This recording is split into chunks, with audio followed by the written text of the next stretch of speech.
Am I high enough? Yep, you're good. And Not, Never. well, it depends. Depends. What kind of high? Okay. and rolling. Today is October 5th, 2015. I'm Adrienne Falaise, and it is my honor to be interviewing G.E. Smith for the G.E. Archive for the Archive of American Television, and we're here in New York City, New York. All right, great. All right. We are rolling. You look a little bit like Emily Dickinson. I love Emily Dickinson. Thank you. I have Emily Dickinson guitar picks with her picture on one side and her name on the other Oh, side. really? And people find them on stage and they go, "Did she play here, Emily Dickinson? I know that name." Yeah. Oh, that's Anyway, great. sorry. No worries. Well, thank you for sitting down with us today, G.E. Absolutely. So we'd like to start with just getting a little bit of background information. So what was your name at birth? George Edward Smith. And so how did you come to be known as G.E.? George Edward Smith was too shy to do what I do, so I had to make up a guy. Really? So I made up G.E. Smith. Now, when I was a little kid, people in my family called me Geege. Maybe that was in my head, you know. But it was because I needed somebody to go out and do the work, and I couldn't do it. So at what point did you kind of develop that persona? Probably when I was about 20, in the 70s. Okay. Well, we'll definitely get there and talk more about that. When and where were you born? I was born in Stroudsburg, Pennsylvania, January 27, 1952. And did you grow up in that area as well? I did. My parents still live in the house I grew up in. What were your parents' names and what did they do for a living? My mother's name is Loree, L-O-R-E-E. And my father's name is Richard. My father, when I was a little kid, he was driving a truck, picking up mushrooms from mushroom farms. And then he was a very clever man, very intelligent man. He put himself through night school and wound up as the vice president of a big manufacturing company. He became an engineer. And my mom, I grew up in the house also with my grandmother. She lived there was a separate apartment upstairs. And my father's mother. And she had owned a gift shop, Holiday Gift Center, downtown Stroudsburg. And my mother worked with her down there at the store, but you know, she took care of me and my brothers. How many brothers did you have? 2 brothers. One is 2 years younger, and one is 13 years younger. Oh, wow. And, Gregory, my brother, is 2 years younger. He's an engineer as well. I believe he's a chemical engineer. Lives out near Chicago. And my brother Jimmy Smith Auto Sales, Bath, Pennsylvania. Or was it Wingap? Anyway, he sells used cars. What traits do you think you inherited from your parents? What traits?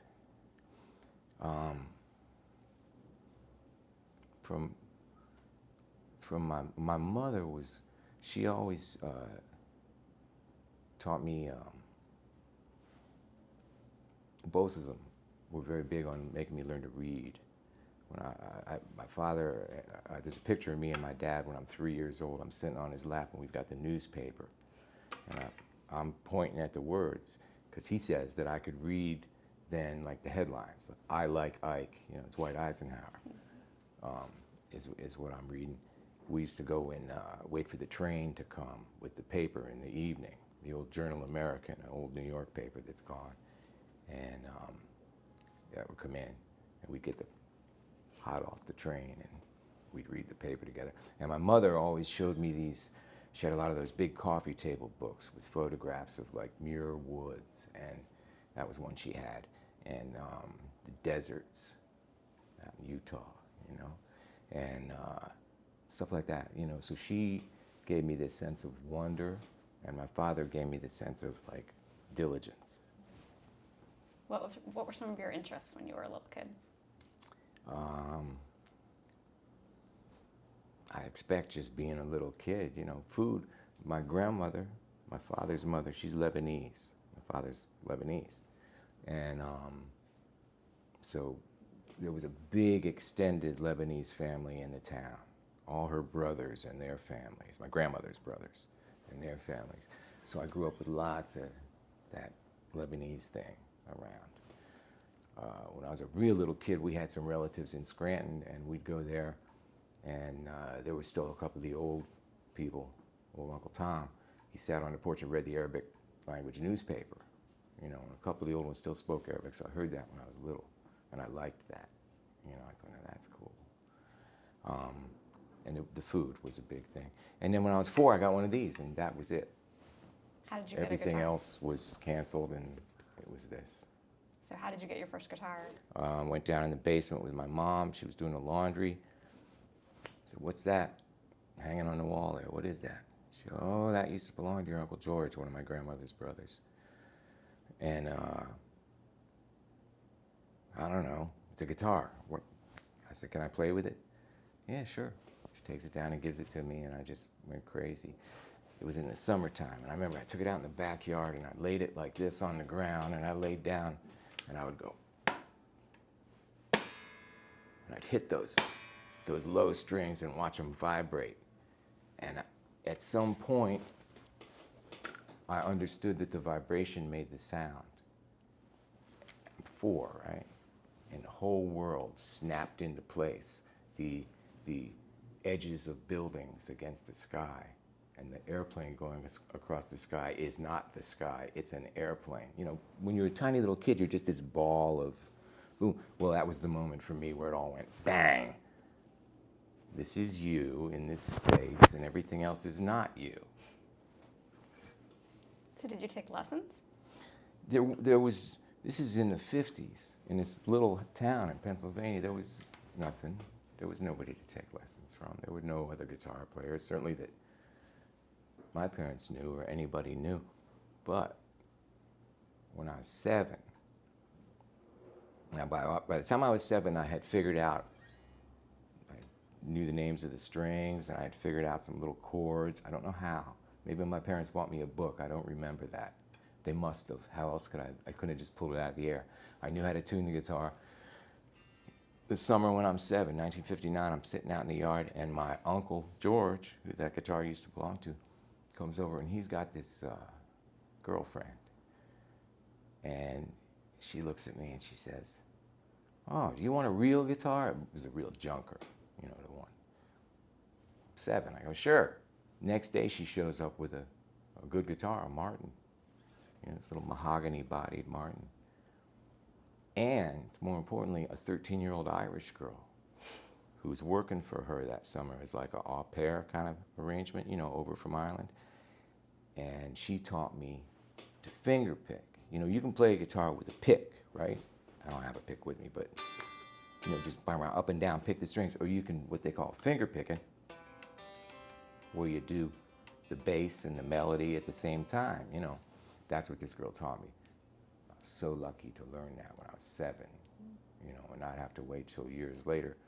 So that was a big influence. I still have the pieces of paper where she wrote this, words to songs out, these old Irish songs. She had this one, "Mari's Wedding, step we gaily on we go, heel for heel and toe for toe," you know. I remember her singing it. I wish I knew her name, red hair.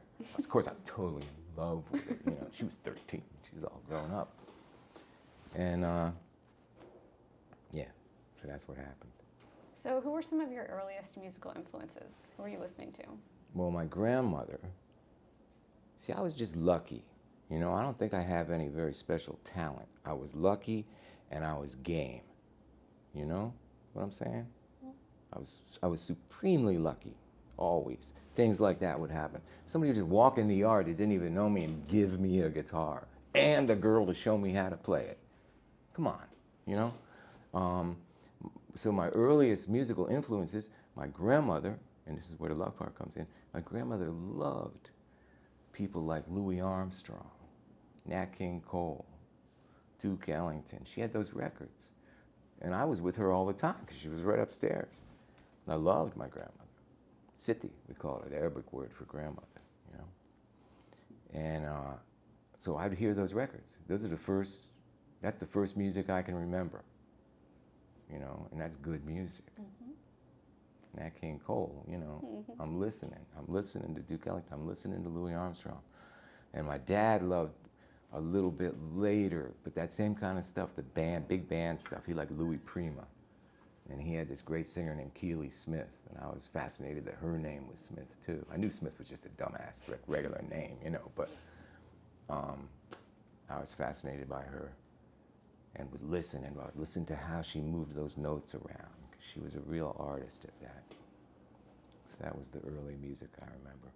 So were you trying to imitate that sound on the guitar? No, that music was so far beyond me, but I knew that it was good. And I knew that that was something to aspire to, although I didn't know the word aspire at the time. What about on the radio at that time? Were you listening to anyone?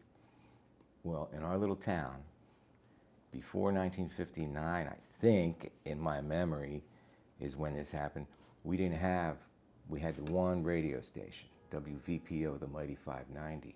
The Mighty 590. They didn't play no rock and roll, let me tell you that for sure. You heard, Perry Como,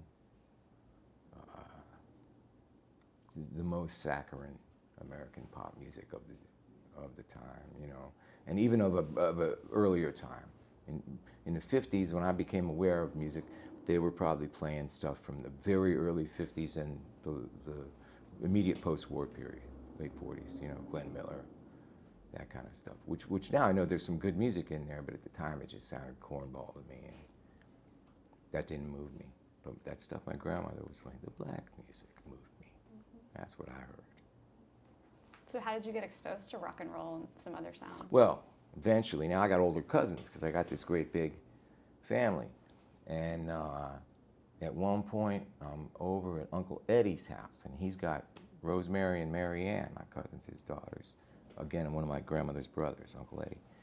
And Mary Ann plays me this record, Rebel Rouser, by Duane Eddy. And it's this cool electric guitar.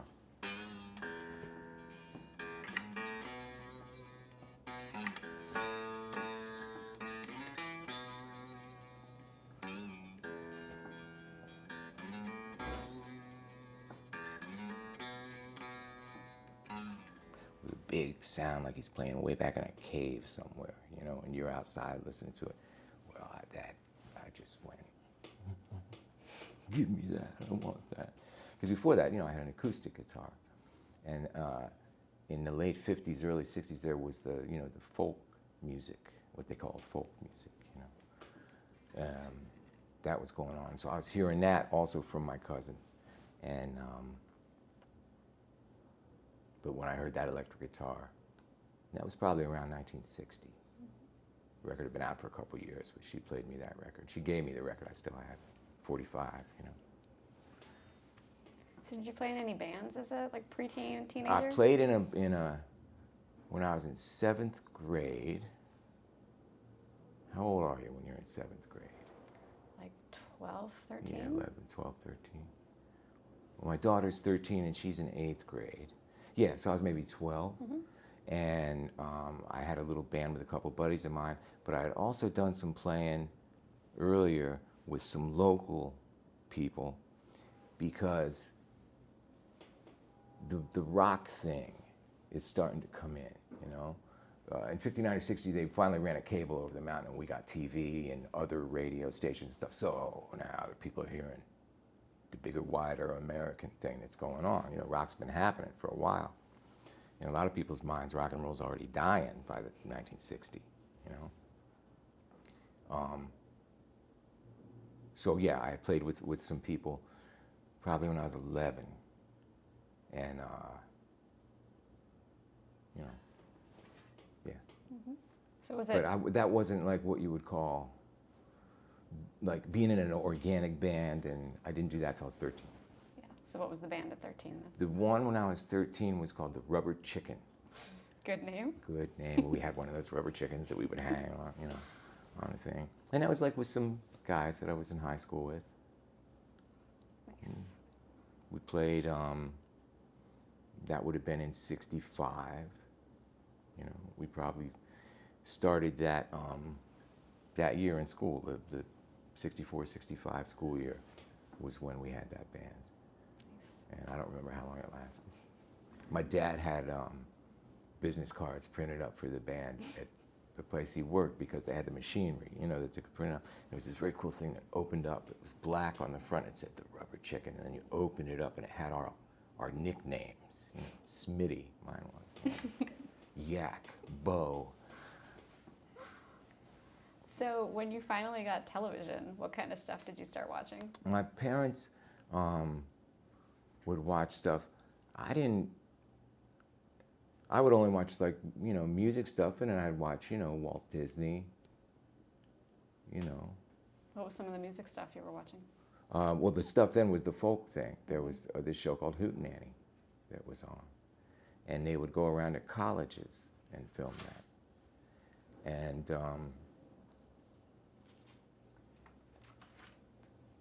we spoke about this for a second before we started doing the interview, and I've been thinking about it. And in my memory, I know I went and saw one. And my memory is that it was in Princeton because it wasn't far away. Princeton's not that far away from where we were. It couldn't have been anywhere else. And I remember that my cousin who took me, she had a boyfriend that went to Princeton. And that's why we went there. And he was on, like, the entertainment committee. So we got in and got, like, to, you know, go up front and kind of watch what was going on. So she thought it would be cool to take me there. And so I went and saw that. And I saw Josh White and Odetta and maybe Ian and Sylvia. I know that there was a woman and a man duo that played. They were Canadian, and they did some nice music back then. So that was amazing for me to see that. Mm-hmm. You know, that was when I was no more than 9 or 10. Wow. And then I didn't start seeing rock and roll bands, you know, till probably 65, because by then now I'm in a band. There's other bands in town. There's some older guys in high school, you know, that have bands. There was a band called the Vestels because they wore vests. And I had been playing for a while, you know, and I was really into it. And there's these things called bar chords where you cover all 6 strings, right? So I knew this bar chord. And this is very kind of basic and very useful, you know. But it's a mountain to climb when you're first starting to play, to learn that. Because you got to do, it's intricate with your fingers, what's going on. You need a lot of power in your first finger, which you develop over time.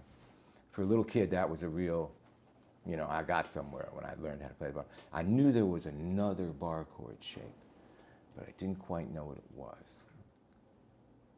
This has to be earlier than that, because by 65, I certainly knew them all. So now, because I went to the YMCA in the afternoon and saw it dance. So how old am I, 10, 11, you know? Anyway, and I go to see the Vestels, and they sound great, and I'm listening, and I see them do this, and I go, that's the other bar chord. And then I was really off and running. Because you were just studying when you saw people play them. Yes. Yep. There wasn't even, well, there was like some old corny music stores in town, you know, like accordions and piano music stores, but they didn't start having guitars in stores where I lived until that same kind of period, early 60s, you know, 63, 64, when the Beatles came, and then people had to have guitars in stores. So then I could go down to the guitar store, and there was a guy, I think his name was Rusty Reimer, you know, a real, like, kind of country Pennsylvania guy, and he could play. He could play like Chet Atkins kind of stuff. And I saw him a couple times at the music store, and I didn't say anything, you know, I just watched him. Mm-hmm. Okay. So did you know from a pretty young age then that you wanted to be a professional musician? I didn't care about professional. I didn't care about any of that. I just wanted to play. I knew that I was going to play. I mean, it was, is there a word beyond obsession? Because that's what it was, you know, it was it. That was it. My mom tells a story now. A mom will tell a story about their child that makes that child kind of remarkable, you know, that maybe it's just out of her mother's love that she's telling that story. But she always says that when I was quite young, 9, I'm playing some book, that I'd sit in the kitchen and I'd start playing songs And she'd go, "Where'd you learn that?" I go, "I don't know, I just know it." And there were songs, my mother was an orphan, and she was kind of kicked around from different families, Ohio, Pennsylvania, you know, and country, you know. And she said there were songs from the 30s when she was a little girl. And how did I know those? Like I say, that's a mother's memory, you know. I must have heard them somewhere. But I liked that music. That resonated with me. Do you recall what your first like paid professional gig was? Yeah, absolutely. We played for a little girl's birthday party when I was 7th grade, Oh wow, 5th grade. 5th grade. Yeah, because it was with Walt and Tom Polinsky. And one of them was in my class and one of them was younger. We couldn't play. I mean, we were ridiculous, but the mom wanted a little something special for her daughter. And so we played at that party, and I think we got $5 to split between the three of us. Nice. Which was money in those days, you know, for little guys, you know, 10-year-olds or something. Yeah. So let's jump ahead a little to your teen years in 1969. Did you go to Woodstock? I went to Woodstock. Tell us about that. Woodstock was Friday, Saturday, and Sunday. 3 days of peace and music, as it says on the ticket, which I still have. And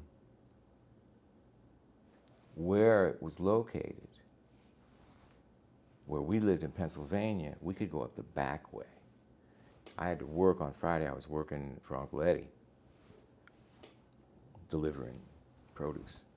And so I couldn't go on Friday, and my buddies that I was going with couldn't go on Friday either. They must have been working too. So we left real early Saturday morning, about 5 o'clock, and they already had on the radio and stuff that all the roads are closed, you can't get near it. But my friend Eric, his dad, had told us go up, you know. And so we went up the back way, and we drove right up to within probably half a mile of the stage. Just left the pickup truck on the side of the road, and we walked in, and boom, there we were. Yeah, so it was great. It was amazing. See all those bands. Did anyone stick out for you in particular? Oh, a bunch of them stick out. Saturday afternoon, I think it was Saturday afternoon that they played Santana, who we didn't know about yet on the East Coast. That was a revelation. We had never heard anything with like a Latin feel, you know, and he had those drummers, those conga drummers. And just he played great, and it was good. They had good songs, and they were a really good band. There was a band called Mountain with this fantastic guitar player named Leslie West, and that was their first gig. It was the first place they ever played was Woodstock. They were powerful. The Who, of course, I'd already seen The Who a bunch of times by then, and they were a big influence on me. Pete Townsend. Bunch of good stuff. So then in the early 70s, you moved to Connecticut. Yeah, I moved to Connecticut when I was 19. Yeah, when I was 19, because again, I was afraid to come directly to New York, and I knew that's where I needed to be by then, if I was going to get in a really good band. And New York was not that far away from us. It's like 70 miles, you know, 75 miles or something. But it's worlds away, you know, from that little valley there where I grew up. So my buddy Gillette Durkee, who was a keyboard player, Hammond organ player, he had gone to Vietnam, and not on vacation. And when he got out, he went up to New Haven University on like a GI Bill kind of thing. And he got in a band up there, and he called me up one summer, and he said, hey, our guitar player is sick. He's going to be out for a couple weeks, he had an operation or something. He said, can you come up and fill in for him? I said, sure. And I went up, and that was that. I never went back. I was supposed to teach school. I was supposed to be an English teacher, you know, because my mom always wanted me. She made me promise to finish school, you know, because by then I was, you know, by the time I was 13, 14, 15, it was obvious that this was all I was ever going to do. So that's how I wound up in Connecticut. Gillette Durkee. And then when and for what did you finally move to New York? Well, there we were in Connecticut. There was a train. You know, it was easy. I didn't even have to drive.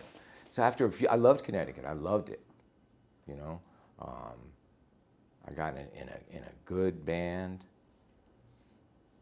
after a little while, and we played a lot. You know, I have my old calendars from '74, '75.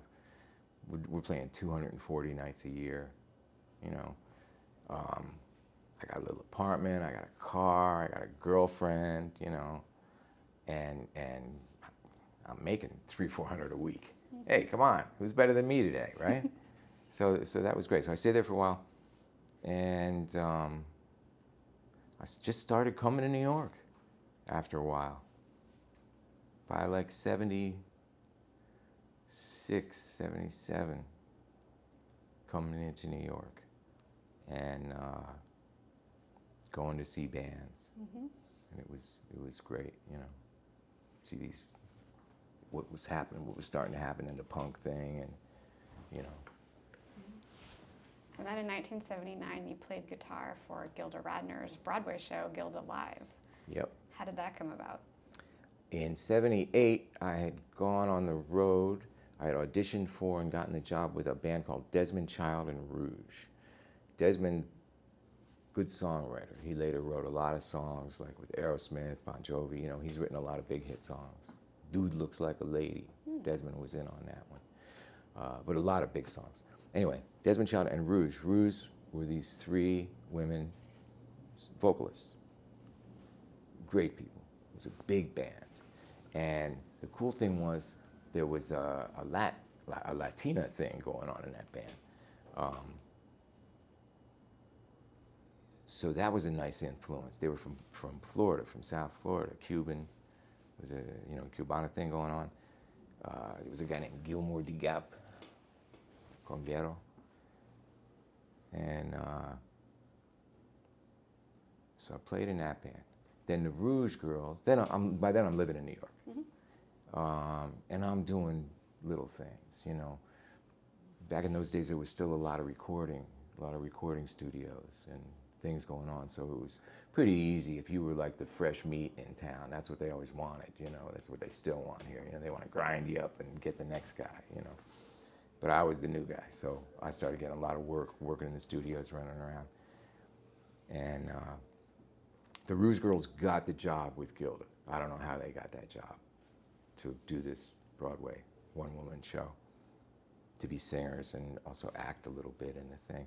And they recommended to the people that were running the show that I should be allowed to audition for the band. So I came up and I got the job, lucky again. And lucky I knew those girls, right? That's how it works, you know this one, and then you meet somebody at a party, and then they go, hey, you know him? Yeah, okay. You know her, really? Okay. Then you must be all right. If she likes you, you must be all right. Come on. So that's how I got onto Gilda's show. So tell us a little bit about Gilda Radner. What was she like to work with? Oh, she was great, very professional. And, you know, by then she was big, huge. She'd been on Saturday Night Live for 4 years, and she was major in America, you know. What would I compare her to now? You know, I don't know. Amy, what's her name? Schuler? Is that how you say her name? Amy Schumer? Yeah. Amy. Maybe somebody like that, although these are different times, and fame is a different thing now. Fame was not so ubiquitous then.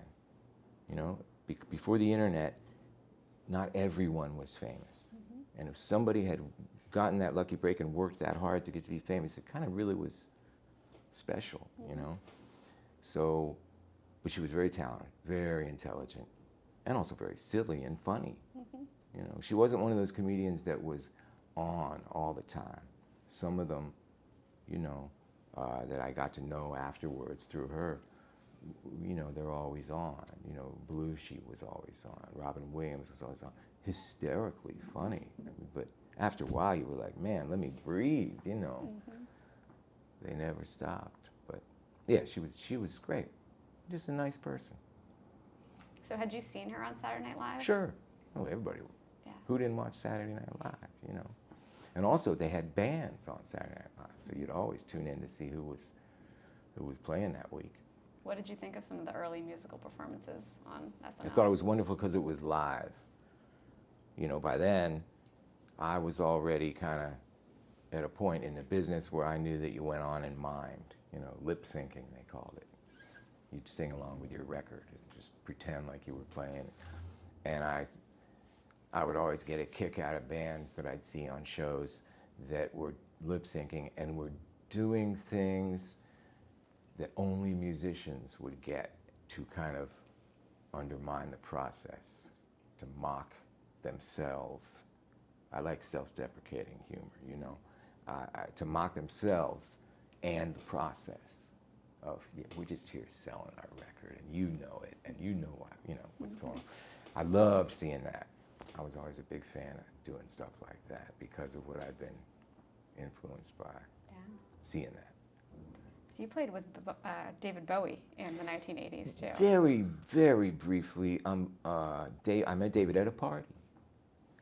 And the next day, I think, he was filming the video for Fashion, the song Fashion, and he needed some weird-looking people for the video. So he saw me at a party. In those days, I had a crew cut. I used to go to everybody had long hair then. Okay, men had long hair. And I would go to the barber and say, make it look like I just joined the Marines. You know, it was that short, skin on the sides and barely on top. And David saw me and he thought, there's a weird looking guy. And he said, what are you doing tomorrow? I said, nothing. He said, well, come down. We're filming this video. And then at some point, either later in the party or later that night, he said, oh, you play the guitar. Somebody told him I was a guitar player. He said, bring your guitar and we'll film you, you know. Because it meant the guy who had played the record, Robert Fripp, wasn't there. He wasn't much of a video guy, Fripp. So that's how I got that with David. And then we went to Los Angeles soon after that.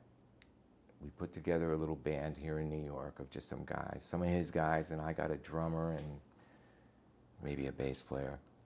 And we went to Los Angeles and we did the last hour and a half Tonight Show, the Johnny Carson show at that time. It was the last hour and a half one, and I remember Richard Pryor was on the show. And I was in makeup, and Johnny Carson came in and was in the next chair, you know. I was like, whoa, this is class of Mr. Carson. He goes, hey, you here with David? I said, yeah. Oh, good, okay. Have a good time. So that was very cool. Did you chat with Richard Pryor at all? Yes, and then over the years, got to do several things where Richard was around. He was always very genuine and nice and very funny, but smart. Mm-hmm. All these guys are the comedians, the men and the women that are really funny. They're smart people, big intelligence. You know, they walk in a room and they just get everybody in the room. And that's why they can be funny about it. Now you also played lead guitar with Hall & Oates in the late 70s, early 80s. That I did. How did you join the group? Got in there again. Desmond Child and Rouge, the drummer was a guy from South Florida named Eddie Zine. He at one time had played with Daryl and John, mid-70s. When I was up in Connecticut, he was doing some stuff with Daryl and John. He had dropped by the studio. This was the same summer of 79, I think, or 78. No, 79. 79. He had gone by the studio where they were recording, and they were having some trouble with the people that they had playing guitar. They weren't bringing what they wanted. Sometimes you can't really define it musically. You go, I got this sound in my head, you know. And Eddie said, well, you should listen to this guy, you know. I worked with him, and you know, he's a nice guy. He's pretty good. So Eddie called me and said, can you come by the studio tomorrow? And I used to sleep on Eddie's floor on Carmine Street when I first came to town, before I got my first place. Yeah. And come to the studio tomorrow. So I'm going to go to the studio, but I get a call first, I think from Daryl, or maybe from their office. Can you go to Daryl's apartment? He wants to, like an audition. Okay, sure. So I go to Daryl's place, and I walk in, and when Daryl's not on stage, he's very shy. Another guy, he's very smart, very talented, had this gift from when he was a little kid. His mother was a voice coach. So she had him in the high chair going, me, me, me, me, me, me, me, yo, yo, yo, So the great gift he already had, she developed it, and he took it somewhere. So anyway, I go to Daryl's apartment, and I walk in, and I used to, take pains with my clothes in those days, in the 70s here in New York. So I had some cool clothes on. And of course, Daryl had cool clothes. And I walk in and he goes, hey, where'd you get that shirt? We started talking about clothes. And then, oh, we're both from Pennsylvania. Oh, okay. The guitar never came out of the case. We just talked and it was like, okay, yeah, you're the guy, you're in. So that was it. Nice. And then actually you guys were on Saturday Night Live as musical guests in '82, I think? Yes, we were. What was that like to be on that side?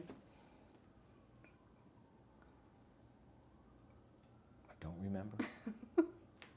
I've done so many TV Yeah. shows now. It was a TV show. We walked Yeah. in, there's wires, there's people that work there, there's cameras, there's lights, there's a little audience. Right. It didn't resonate with me because by then, Hall & Oates were getting huge and we were running all around the world like 9-10 months a year Wow. and really doing a lot of stuff. So Wow. I wish I could tell you more. That's okay. So let's I do actually- remember having a brief chat with Eddie Murphy Yeah. at that time. That's something that I do remember. And of course, the Saturday Night Live people were aware of me because of the Gilda connection. Me and Gilda were married for a few years. And so Eddie was sitting there going over a script or something. And he went, hey, and we talked for a moment, a Yeah. nice little, but he was great. He was genuine and focused. So then 1985, you became the music director for Saturday Night Live. Yes. So how did that come about? Daryl and John had decided, we had done 6 years of very intense recording and touring, and they had gotten huge and done really well, They'd written a lot of great songs, and that had all worked out. MTV started in, I think, April of '81, came on. And MTV used to be just videos, music television, MTV stands for. Well, it used to just be just music. And I'm not saying it's better or worse, I'm just saying that's what it was when it first came out. Tommy Mottola, who was Daryl and John's manager, knew the guys that were starting MTV. We were ready. We had 7 or 8 videos in the can, ready to go. We were among the first 10 videos played the night that they came on. I remember we were playing in Ames, Iowa, at the University of Iowa, and we finished the show, rushed back to the hotel to watch our video on this new cool thing, MTV. So I'm sorry I got off. No. That's what was a great the question? story. How you became music director. But Oh. actually, let's stay on that for a second, though. What was it like to make those music videos with Hall & Oates? It was fun, they're little baby movies. Mm-hmm. Instead of it being a 6-month shoot, it's a 1-night shoot or a 2-day shoot, maybe, But it's the same thing. It's the makeup, it's the cameras, it's the trucks, it's catering. What do they call catering in the movies? Crafty. Craft, yeah, that stuff. It's all that. It's all those people. It's the unions, it's the guys, And I love all that stuff. I love all the little workings of the entertainment business, I never, and I abhor people that think because they're the talent that they are something special. I fucking hate that. And I don't stay long with people that act like that, Mm-hmm. The people that are driving those trucks, if they didn't drive that truck, you wouldn't have a show because your stuff wouldn't be there. So, get off it. I hate that. Mm-hmm. So anyway, the videos were fun. we had fun. You got to, you know, be somebody else and wear makeup. And we did some really fun, silly videos with Daryl and John, you know. So that's G.E. Smith. That's the persona G.E. Smith. That was G.E. Smith for sure. Yeah, George was, he was hiding somewhere. Yeah. All right, so then Saturday Night Live, how did you get that gig? Okay, so through my time with Gilda, I got to know Howard Shore, Lorne Michaels. Howard Shore was the original band leader of Saturday Night Live. Howard Shore and the All Nurse Band. 300-pound black guys in nurses' uniforms. Yeah. Okay, 250 pounds, sorry. Lorne was the creator and producer, you know. Still is the brains behind SNL. So I knew them. So Lorne started the show. 75 to 80, it's Lorne. 80, he needs a break. He wants to stop. So he leaves. Pretty sure there was a woman named Jean Doumanian who took over. Somebody did. I think it was her. And anyway, Lorne's gone. So I'm playing with Hall & Oates. And I'm busy. I'm running around the world. And I kind of lose touch. You know, me and Gilda aren't together anymore. And I kind of lose touch with my old Saturday Night Live friends. Then in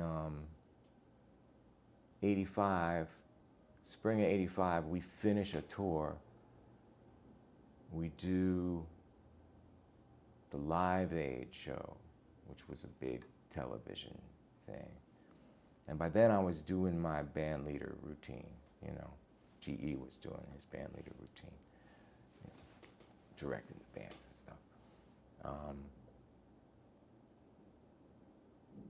So Daryl and John were done.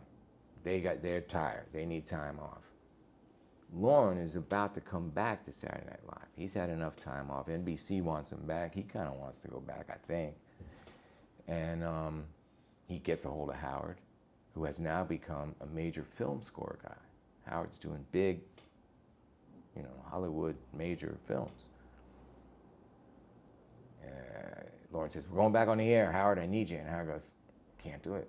I got this career now. This is real, you know." And Howard has since come on to, you know, be you know, the best. He's one of the very top guys and one of the greatest, you know. Howard helped me a lot in the beginning when I first came to New York and we became friends. He really helped me a lot. I owe him a lot. So anyway, Howard came to it. Lorne says, what am I going to do, you know? And he says, well, get G.E. You know him. He's a kind of a band leader guy, you know. He'll do it. So that's how that happened. So what were your duties as music director? I was the band leader guy. It was weird because it was fragmented. The music department did a lot of things. There were people that worked with me. Cheryl Hardwick, this wonderful piano player, great musician, and became one of my greatest friends. She would do a lot of the music for the skits, for the comedy bits. There was a guy named Hal Wilner who had this massive record collection, thousands and thousands of recordings of every type of music from all over the world. If they needed stuff, you know, okay, this is a thing that takes place in Borneo in the 40s. Yeah, I've got those records from Borneo in the 40s. Here's the background music. You know, and that's one of the reasons why that show worked, was because Lorne was smart enough to get the right people. That's one of his gifts. The other great gift that I always say that Lorne has that most people don't know about, he's a real estate genius. Really? I think he's even better at real estate than he is at entertainment, but he might argue with that. Yeah, he's a genius. He knows when to buy like 15 years before anybody else. He knows what to buy. Anyway. Well, what was Lorne like personally? Just.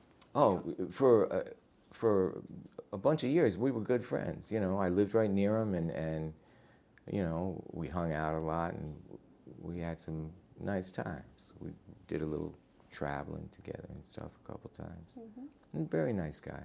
You know, like anybody, that has a position where there's dozens of people relying on them for their bread, right?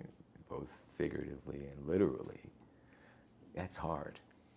Because sometimes you got to let some of them go. He had to let me go. And he actually called me up. He didn't have somebody else do it. And I always got to hand it to him. He called me up and said, well, you know, it's all over after I did it for 10 years. And at the time, of course, I was shocked because what are we going to do without all that money? Things work out, you know. So and I hold no rancor towards Loren. He was good to me, you know. Yeah. So let's talk about who did you bring into the band and kind of how did you assemble it? Howard already had a bunch of people that he knew. Some of the people had been there. Leon Pendarvis, who's a keyboard player as well. Great, great musician. Leon helped me so much musically. So when I got there, I was this bar band guy, basically. I had played with Daryl and John and done stadiums, but stadiums are just big bars as far as the musicians are concerned, you know. So Leon was already there. Some of the horn players were already there. Then we auditioned some people as well. I think Howard already knew Lenny Pickett, who's there now, the saxophone player. I think Howard already knew him and we already had him. But I remember we auditioned some of the other people in the band.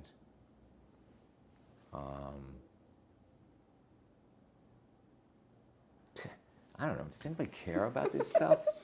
Who okay. cares? They're guys. like It's the New York. specifics. There's a lot of people that play, and some of them wound up in that band. They're all aces. If you're in that band, you got to be pretty good. They were all far better musicians than I am, or certainly than I was at the time. I mean, I was pitiful. These guys, you know, they used to say, "Well, I studied private." You know, it's a little musician's joke. So how would you describe the sound of the band during your tenure there? Well, Howard was initially a saxophone player. He also studied composition, and he's a conductor and can write scores for orchestras. You know, he's a real musician. I can't do that stuff. So he had been in a band in Canada called Lighthouse, and they had had a couple of hits, both in Canada and the United States. They had one big song in the United States, and it was a horn band, you know, big horn section. So he wanted a horn band. He wanted that sound because it's classy. You know, you can denote a certain, you know, music is emotive. That's why they use it in films as underscoring, because a good film score person like Howard or like Carter Burwell is another great friend of mine, you know, did Twilight and he does the Coen Brothers movies and stuff. They have that knack of, you can amplify the emotion or you can damp down the emotion in a scene if you want to. So Howard and Loren must have talked, but I think it was pretty much Howard's thing, that type of band. And also it drew on the Ray Charles big band of the 50s and 60s. It definitely drew on that band. I think that was Howard's template. So you said kind of playing in bar bands and studios was kind of the same feel? Stadiums. Stadiums, sorry. Did that differ? Studios is very different. Yeah, so tell us, how did it feel to play in a live studio like that? Because I was comfortable there, because I had been there. I think if I had come in cold, I'd have really been terrified. I was terrified, but I'd have been, you know, inanimate when I got there. If it hadn't been that I had already spent a lot of time in the studio, knew Loren, you know, I knew the boss. So how much trouble can I get in, right? I figured they were going to send me home after the first week. I really did. Because these other guys were so much better musicians than me, Cheryl and everybody in the band. It was really fun because not only are they great musicians, these are the real cats in New York. When I was a kid, along with listening to all that stuff, I would look at pictures of all those old bands from the 20s and the 30s and the 40s. And I go, that's what I want to be. I want to be one of the cats. You know, I want to play really good, but that was almost more important. that I wanted to be. And all of a sudden, here I am among them. So that was a joy for me to be there. Do you remember your first live performance on the show? I don't remember the first one. I remember one of the very first ones. At first we were up in a sort of a crow's nest thing, up over the stage, up over the stage left. And Harry Dean Stanton was the host. And there was a scene where he was supposed to climb up a ladder. He plays harmonica really well. He was supposed to climb up a ladder and get into the crow's nest with us and play. Well, Harry had a little trouble at the top of the ladder, so I had to help him into he might have just played from the ladder. It didn't quite go, but I remember that, and that might have been the second or third show. That might have been the first one. I don't remember specifically the first. Talk a little bit about your setup there in Studio 8H, the space that you guys had with the band. Well, at first we had the crow's nest. I think that might have only been 1 year. Then we moved down to where the band pretty much still is now, center stage. So then there's a stage left area for comedy. There's a stage right area for the guest band, whoever's on that week. And there's whatever they can utilize in the studio. There's only 150 people in the audience, at least in my time there.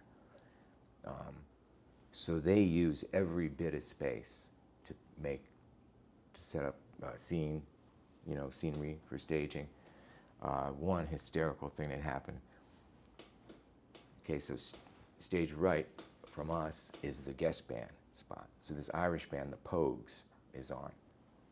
And Shane MacGowan, the singer in that band, is a pretty notorious drink and drug guy, So the Pogues came, and they sounded great, at the rehearsal and stuff. And Shane seemed to be pretty together. There's a scene, a comedy scene in the show, that's like an Old West bar thing. So they built a bar. I love seeing that stuff. Like they tell the carpenters, we need a bar from 1848. Okay, bang, bang, bang, there it is. It's 1848 over there. Anyway, there's this bar, and there's an actor from New York. Some, handsome New York guy is the bartender, dressed in Western gear or whatever it was. Shane comes out to do one of the numbers. Joe Dixo, who was the stage manager, is looking at his watch. 30 seconds. Shane sees the bar, goes off stage, walks over to the bar and goes, whiskey! And the guy goes, it's not. That's tea in those bottles. It's not whiskey! That was hysterical. What are we talking about? I'm just off and running. Talk a little bit about what you would play in and out of commercial breaks, because we would see you guys in the band there. That was the great favor that Lorne did for me. He created that. They called it band shots. And it would come to the end of the show is 90 minutes, and it's divided into a bunch of segments, and in between each of those segments is however many minutes of commercial break, because that's how they make their money and sell the things and enable it all to go on, just by selling the commercial time. So Lorne, the comedy pieces are of a certain length, and sometimes there'd be 8 seconds of just dead air. What are they going to do? Okay, I know what we'll do, Lorne says. Let's get the band to start playing, because we would always play on those commercial breaks anyway for the people in the house. And he says, we'll just start as soon as the other thing's over. Joe Dixon will signal, and boom, and you hit it. So that's what we started doing. And it became a thing somehow. I don't know how. I mean, I was there with my buddy T-Bone from Hall & Oates, your departed T-Bone. We were, I don't know what's the word. We were archetypal enough American characters that it caught with people. T-Bone always had the hat. He kind of looked like a guy from Vermont that did this when he was talking to you, And we were on The Simpsons. They did me and T-Bone on The Simpsons, you know, at Saturday Night Live, doing the band thing, twice. He bought me one of the original cells for my birthday one year. He got it from the guy. So that became like a thing, you know, and if I'm known to people in America when I'm walking around, it's because of that. 10 years on television. Television is, now it's kind of certainly on a par with the internet, but in those days, before the internet, that was the most important thing in America. That was the most powerful information vehicle in America, was television. That's where people learned about stuff from. You always look like you were having such a good time too. You have this giant smile on your face. Like, There's what's worse going through your jobs. head? When I used to work for Uncle Eddie and drive those trucks, you know, and I'd get those 50-pound crates of celery with the wire, and you'd cut your hand and stuff. This is a way better job doing this here. All right, let's take a short break and then we'll talk more about SNL. Good.